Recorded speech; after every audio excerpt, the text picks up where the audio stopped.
Open tunings are great, but what happens when you need to play in another key other than the one that you're tuned to? That's what this lesson is all about.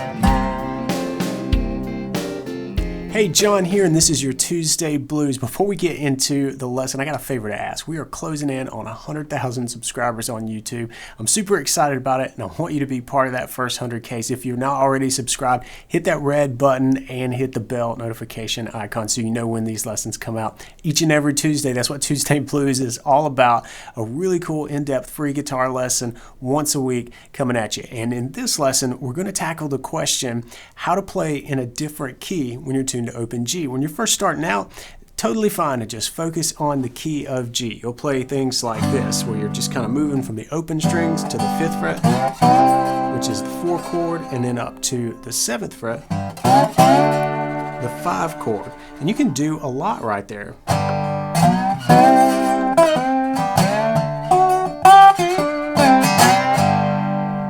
In the key of G. But I don't want you to get pigeonholed into thinking that you can only play in the key of G when tuned to open G. All right, we're going to get to some of the licks from the opening example. I'll show you kind of how they're laid out on the fretboard. But first, I want to take you through what I'm thinking. And really, the lesson here is in chord shapes. Now, you're probably already familiar with the chord shape of just barring across all 6 strings. We can do that because this is a big old G major chord. And if we just want to play in a different key, we can just find where the roots are here, and that's on the 5th string. So if that's G, we've got A, B, C. We want to play in the key of C, so this is where our root is on the 5th fret, it's the 5th string. And then same thing, just an octave higher on the 3rd string, because those two are tuned to G. So G, A, B, C. All right, so we can bar across the 5th fret and get a really cool chord. But what I want to show you is the cool tones that are just around it, right? You don't want to just slide into the 5th fret. Sounds pretty cool, but we want to add an extra little layer of bluesiness of color right here. And there happens to be about 3 different notes, at least, that are well within reach right here. The first one that I want to show you, holding this chord shape, just a bar, right? Is I'm going to focus on the 2nd string. The reason is this is sounding a major 3rd, right? That's an E over this C chord, major 3rd. But that major 3rd sound can sound a little bit too happy, a little bit not blues. So what we're going to do is, instead of highlighting that major 3rd all the time, we can do it sometimes, it definitely sounds good to play with that major 3rd, is flatten it out. So head to the 4th fret, and even just doing that, coming from the 4th fret on the 2nd string, slide up, really kind of akin to bending that. And then as you approach the 5th fret, come into that C note, that root. So we're bending the minor 3rd toward the major 3rd. We don't actually get there, and we bang into the root. Really cool, and adds something a little bit cooler to me than just being stuck picking these notes right around the 3rd fret. Now another one on the 2nd string is just to skip over that major 3rd, and you've got the perfect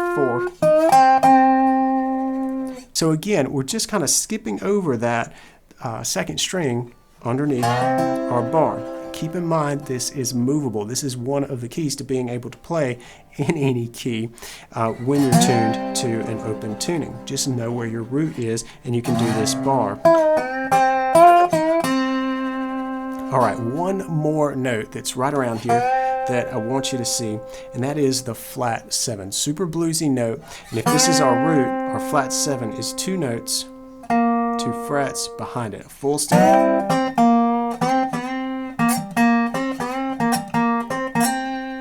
And on the 3rd string, that's at the 3rd fret. Same thing with the 5th string, so that's a root as well. Same deal there. When you play it, kind of approach the root. That's where that note wants to go. It wants to go bend, bend, bend, and come home, right? So we've got really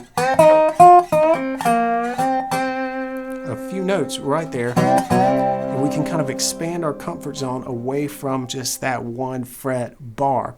So there's nothing wrong with doing that, and I think it's great for a beginner or someone getting used to an open tune. Just hang on.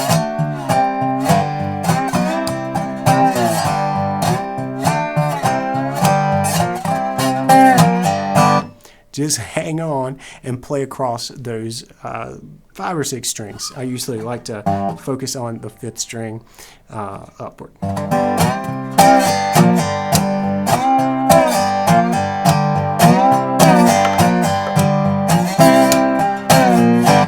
All right, so you can see it's a lot of fun. So I'm not knocking that, but I want to give you some notes.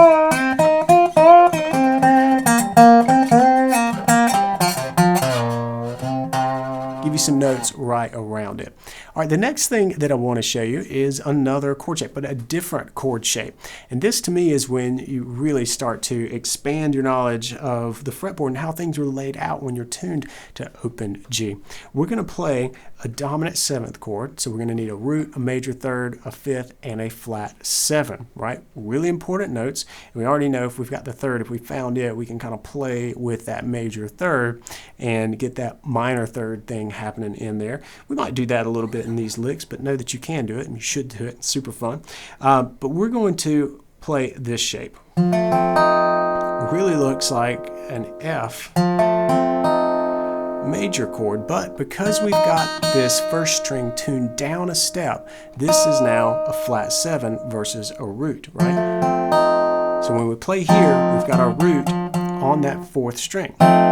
So our movable shape then, just focus on moving that shape up the fretboard. So now we've got F7, now we've got G7. We could keep going, A7, B7, C7, and you're going to see we're actually going to use or focus on the tones around this C7 later in our example. But really cool shape. And I want to show you a note. We already know we can approach that major 3rd on the 3rd string, right? Even if you're not holding it, just think about it. Visualize this. These are the notes, right? And so a lot of times when we jump out and start sliding around, things get lost, but visualize this. Let it be your anchor, right? And so the other thing I want to show you is, yes, this is a flat 7, but it also exists, same note right here, at the 4th fret. So here's the shape.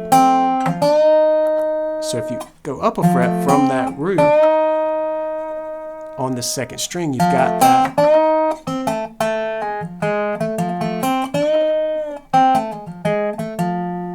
You've got that flat 7. Great note to play with, all right? And I think it really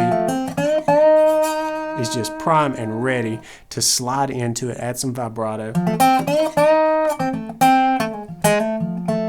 which is a little difficult to do up here, right? You can do that for sure, but I love the sound that we get on the 2nd string as we slide in and kind of give that some bluesy mojo. All right, keep in mind, you can move it around, and we're going to do that when we get to our example, which we're ready to start tackling some of the phrases from that example piece. If you're a premium member, then you've got access to the interactive tab player, which will play through this the piece as I played it in the beginning, note for note. We're just going to look at some examples in the vein of what I played. Really want to encourage you to get your resonator, your acoustic guitar, whatever you got, and a slide out and start working around these chord shapes in open G. So let's get to it. 2, 3, 4.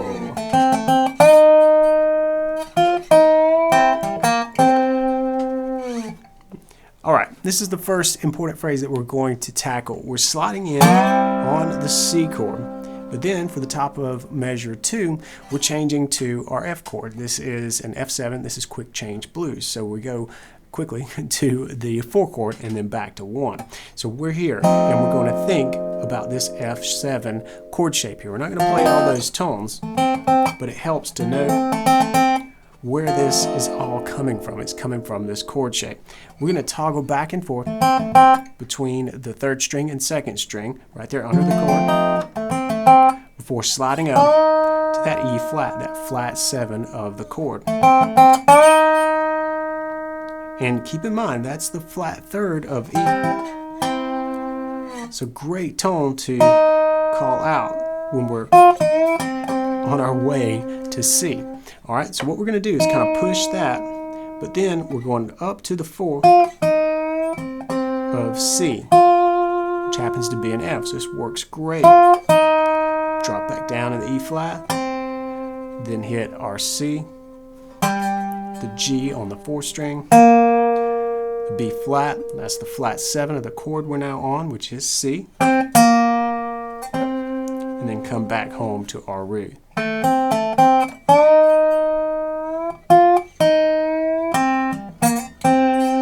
want that cleaner than that.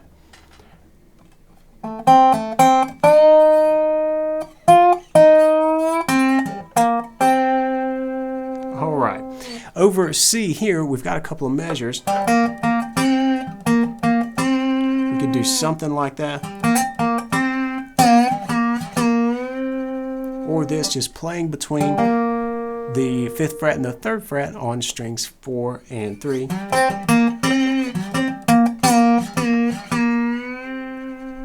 Anything goes there. Just have some fun on those 2 strings. We're headed back to C, but not for long, because now we're in bar 5, headed to F, and we're going to play just with a little bit different rhythm, but we're going to play a phrase related to what we did in bar 2.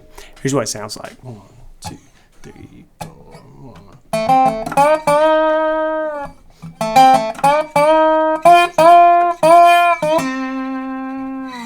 All right, hopefully you can see that that comes right from that F7 shape. We start out very similar to what we did in bar 2. We call out that flat 7, that bluesy flat 7 note by sliding into it twice like that. Then we do that start of the phrase again before sliding up to the actual root note. That's F, right? We're over F. Drop back down to the flat 7, and then transition back into our C chord here. All right?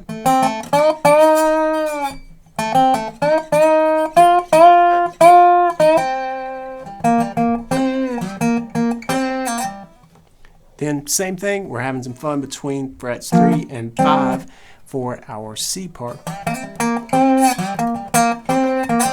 Then we're introducing the G chord for the first time. Now everything that we've done in F applies in G, we just move that root up. So even though we're not going to play that note for this first part, really visualize that chord shape.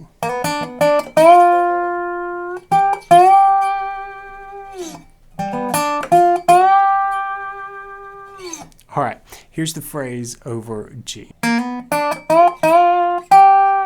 We're headed back to an F chord here, and we could drop back down into this position and play, but I don't want to. We really worked hard and built some momentum in this. When we got to this G,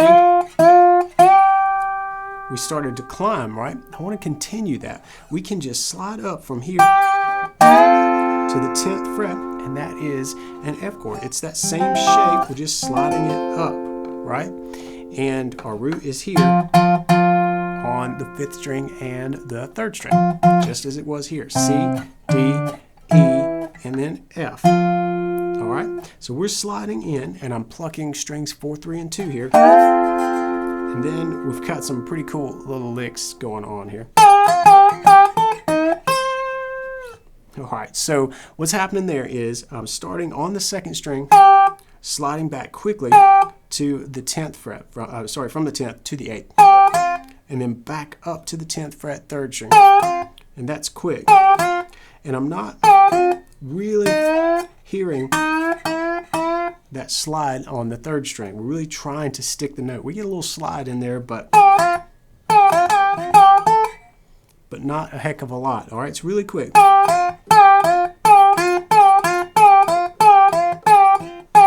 After 3 of those, come up to the 10th fret, 2nd string, then go back to the 8th fret, 3rd string, slide up to the E, right? So the E flat to the E, and then we're going to stick the octave, that high C here on the 1st string. Remember, that is a C. This is tuned down to D, so our C has moved compared to standard tuning, but that's a C, and it sounds really cool to kind of stick that right there, because we're headed back to C, and this is a big moment in our progression. And what we're going to do after we get to C, or when we get to C, is do a little slide off from the 12th fret, and then what we're going to do is some licks sort of in the lower part of the register.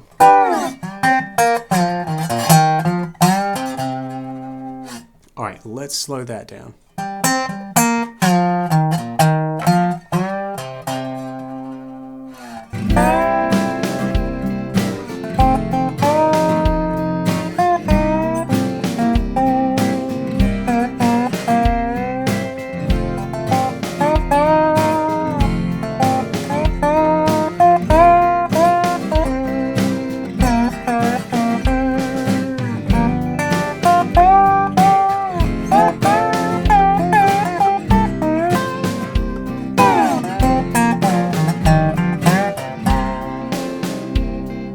Alright, I hope that you enjoy these licks. I hope you like them. I think they're a lot of fun to play, and they can really get you moving around the fretboard. As you notice, we covered a lot of ground here on the neck. But the real key is that we were able to do that because of these 2 chord shapes. We got that bar shape that we really started to embellish by moving around and finding some notes just around it that are still pretty easy to get to. And then this chord shape.